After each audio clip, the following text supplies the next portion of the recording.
Olá pessoal, vamos lá para mais um vídeo no espaço Filosofia Simplificada, que é aquele espaço onde a gente faz aqui um bate-papo de uma forma bem informal, que eu sempre digo, com perdão do trocadilho, né? Mas sem edição, e a gente aqui fica falando sobre um tema específico.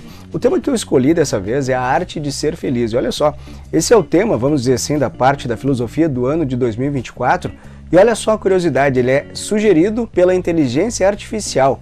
É o tema que o ChatGPT está sugerindo para a gente tratar na área da filosofia para esse ano de 2024, que é muito curioso, né? Então vamos começar, mas antes de tudo, vamos buscar o conceito da ideia de felicidade, né? Essa já é uma ideia muito antiga, já na antiguidade tinha muito disso, né?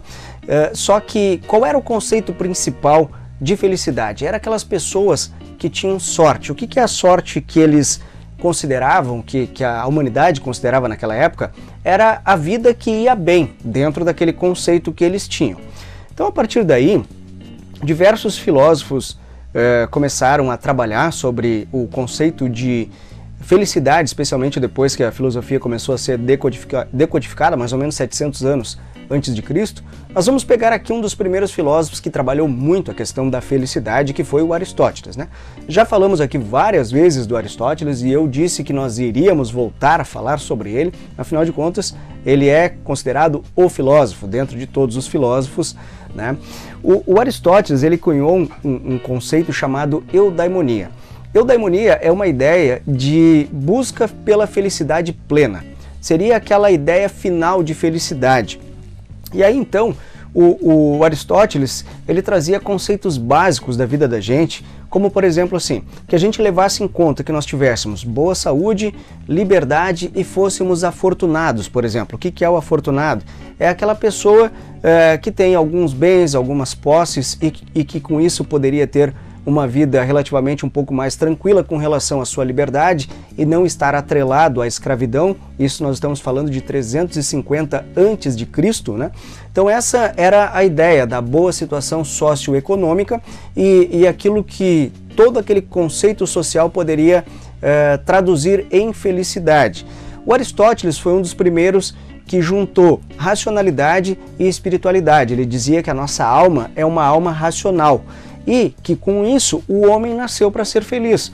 E olha só o destaque do Aristóteles. Já que o homem é o único animal que tem a racionalidade, ele sabe que ele pode ser feliz. Os outros animais não sabem distinguir, ter essa distinção. E o homem, assim como ele sabe que ele pode ser propenso à tristeza, ele também sabe que ele pode ser propenso à felicidade, ele sabe que ele pode ser feliz. E essa felicidade traz algo de bom para o ser humano e para a humanidade. Então por isso que o Aristóteles trabalhou muito já na antiguidade, já antes de Cristo, a ideia de felicidade com esse termo que é, como eu disse, a eudaimonia, que é a busca da felicidade plena final. É a nossa finalidade, o homem nasceu para ser feliz, que a gente esteja sempre focado na felicidade. Vou passar agora para um outro conceito que é o do estoicismo. O estoicismo ele vem sendo falado aí nos últimos anos, especialmente da pandemia em diante, né? E o estoicismo, basicamente, nós já falamos num outro vídeo que tem aqui no canal, inclusive, que é uma corrente filosófica que iniciou com o Zenão, mais ou menos 300 anos antes de Cristo, né? Também na Grécia. Mas ela ficou popular mesmo na época de Cristo, com 3 filósofos em especial, Sêneca, Epicteto e também o Marco Aurélio.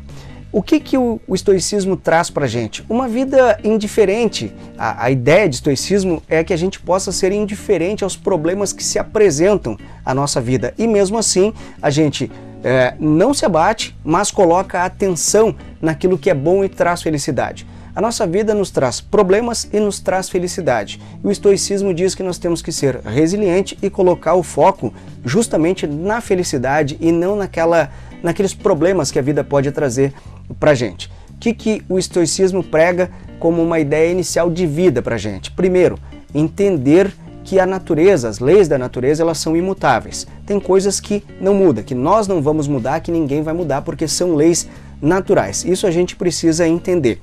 Nós entendendo isso, a gente também precisa passar para o passo seguinte, que é entender que a gente precisa saber suportar aqueles problemas que chegam até nós, ou seja, através de um conhecimento, através da resiliência e através do foco. Se a gente souber suportar estes problemas como seres humanos, a gente vai saber como reagir. E aqui está o segredo das questões relacionadas ao estoicismo.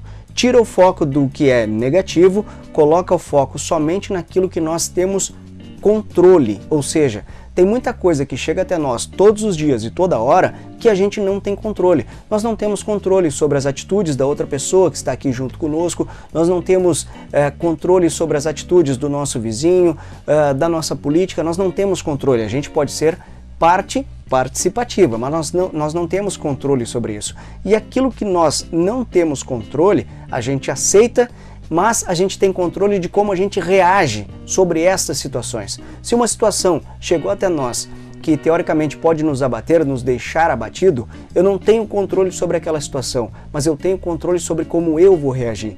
Eu é que vou escolher se eu quero ficar abatido e me deixar ficar pior ainda, mais para baixo, ou se eu posso ter uma reação positiva, uma reação que vai contrária justamente àquela situação que chegou até nós, é o que diz o estoicismo.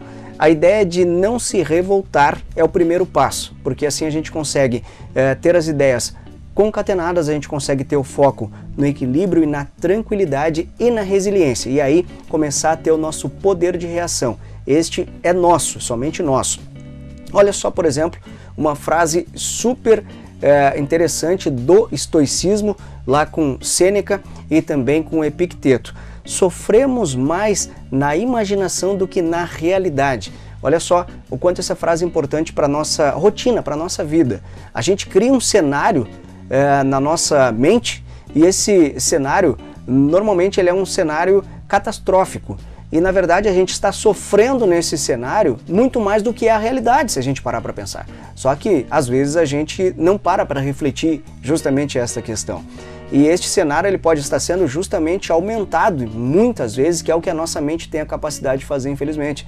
Justamente aí entra o estoicismo para que a gente possa ter o controle sobre isso, né? De não sofrer, porque a gente pode inclusive sofrer duas vezes. Se nós temos de fato um problema e a gente está ampliando esse problema, nós estamos sofrendo duas vezes em dobro ou até muito mais. Se nós não temos um problema, nós não teríamos nem por que sofrer na imaginação. A gente cria esse problema e sofre ali, na verdade pode ser que ele nem exista realmente.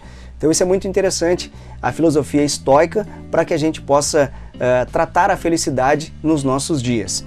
E por fim, nós temos a filosofia do caminho do meio, que é a filosofia budista, né? O filosofar budista. O que é o filosofar budista? A filosofia do caminho do meio traz a mistura da racionalidade, a fé e a racionalidade, ou seja, a fé baseada na razão, que é o que já dizia o Dalai Lama, por exemplo, né? E o que essa filosofia do caminho do meio diz? Que a gente tem que ter equilíbrio, nem um extremo, nem o outro, nem de uma forma tão extremista, nem de uma forma tão apagada. Então essa é a ideia do caminho do meio, que a gente possa ter equilíbrio, e para trazer esse equilíbrio a gente tem que pensar preocupações desnecessárias. Por que eu vou colocar o meu foco nessa preocupação desnecessária, né? Muitas vezes a gente vai criando preocupações e elas não condizem com a nossa rotina de vida, mas a gente cria e coloca o foco ali, entre outras coisas, como por exemplo, o desapego, né? Não ser tão apegado à materialidade, ter uma motivação benéfica. Todos os dias a gente levanta e a gente sempre tem uma motivação, a gente pode buscar a nossa motivação, e isso é benéfico para a nossa condição de vida relacionado ao caminho do meio, ao caminho do equilíbrio. Buscar a sabedoria, ter a nossa fé raciocinada e com isso equilibrar todas as nossas atitudes, sem exagero, sem extremismo, sem aquela raivosidade com que muitas vezes a gente age no nosso dia a dia, e isso vai ser extremamente prejudicial para a nossa mente e também para o nosso corpo. Então essa é a ideia da filosofia budista. Inclusive, olha só, uma das frases do Buda, Siddhartha Gautama, uma das frases muito marcante, é que o budismo não é o caminho para a felicidade é que é o caminho. Então, trouxe aqui 3 ideias da filosofia da qualidade de vida na arte de ser feliz, né? Mas existem muitos outros filósofos que também trabalharam com a parte da felicidade. para a gente ver que a filosofia ela pode sim ser simplificada, ela não precisa ser complicada, não precisa ter tantos termos rebuscados, e entender que ela faz parte do nosso dia a dia, com a reflexão, com o questionamento e diante de tantas outras coisas que a gente precisa aprender a raciocinar, que a gente precisa ser, né, filosofia, amigo da sabedoria e não da ignorância, a gente pode trazer outras coisas que fazem parte do nosso contexto. Hoje, a arte de ser feliz através da filosofia. Lembrando, então, a filosofia estoica, né, o estoicismo, a filosofia aristotélica e a filosofia budista. Equilíbrio, caminho do meio, paz, tranquilidade, foco naquilo que é positivo, foco naquilo que eu posso controlar, aquilo que eu tenho controle, que é sobre a maneira como eu reajo ao problema que chegou até mim. E por fim, lembrando Aristóteles, a eudaimonia, o homem nasceu para ser feliz porque ele sabe que ele pode ser feliz, e a felicidade é o seu bem supremo, é a sua finalidade de vida, buscando com que o seu dia a dia possa ser feito da melhor maneira possível, para que a sua finalidade do seu dia seja feliz, a sua finalidade da sua rotina seja a felicidade e a finalidade da sua vida por completo seja também a felicidade. Por hoje era este o vídeo de filosofia simplificada, como eu disse, um vídeo sem cortes que a gente pode fazer um bate-papo tranquilo, simplificando e falando um pouco mais de filosofia no nosso cotidiano, na nossa rotina, na nossa vida. Feito, pessoal, muito obrigado por acompanhar e até o próximo vídeo.